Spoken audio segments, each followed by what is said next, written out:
Iliad. The Golden Apple. This is the story of a bitter quarrel between two proud and powerful men.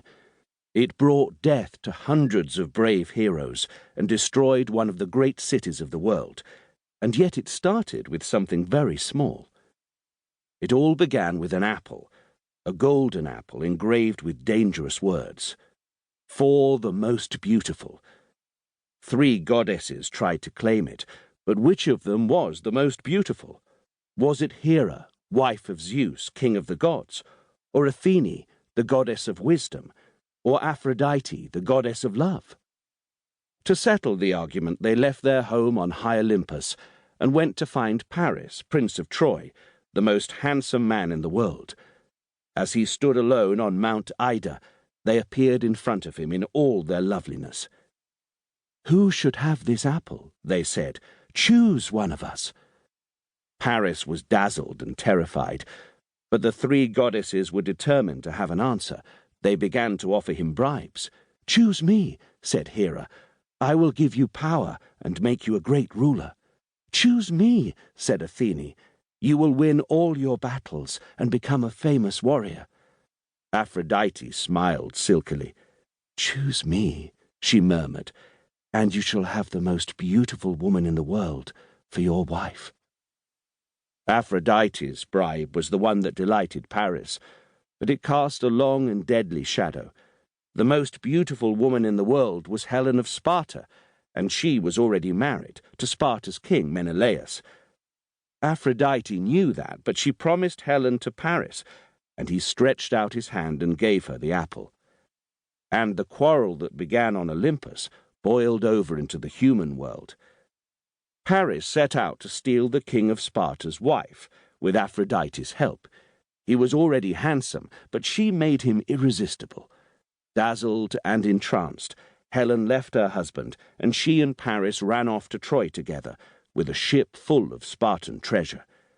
Menelaus was outraged. So was his brother Agamemnon, high king over all the Greeks. The 2 brothers called on the other kings of Greece to help them fetch Helen back. The quarrel that started with an apple spread wider and wider. In every part of Greece, kings gathered their armies. Fleets of longships set sail for Troy, carrying heroes with names that will live forever.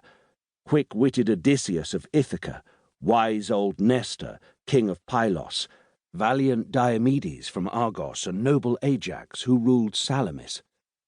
Mightiest of all was Achilles, the great runner, son of the sea-nymph Thetis.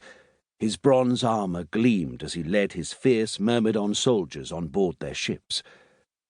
The Greeks attacked as soon as they landed on the Trojan coast, but Troy was not easy to conquer. It was protected by rivers on 2 sides and by strong high walls, and King Priam, Paris's father, refused to hand Helen back. Instead, he called on his allies to help him defend the city. He had 50 sons, too, every one of them ready to fight for Helen and her treasure.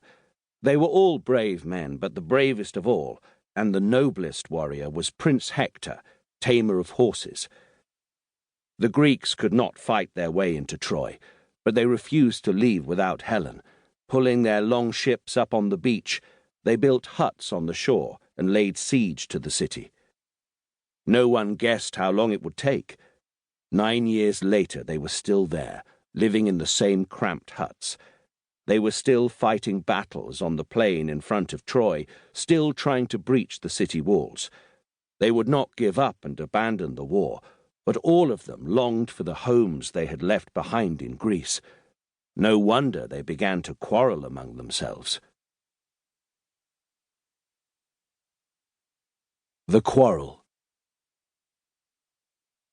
Like the quarrel that started the war in the first place, this new quarrel was about a woman. The Greeks had captured several Trojans, and Agamemnon had seized a beautiful girl called Chryseis. Her father was a priest of the god Apollo, and he wanted his daughter back. He came to the Greek ships with a cart full of treasure, determined to ransom her. But Agamemnon refused to take the treasure. He treated the old man rudely and sent him away.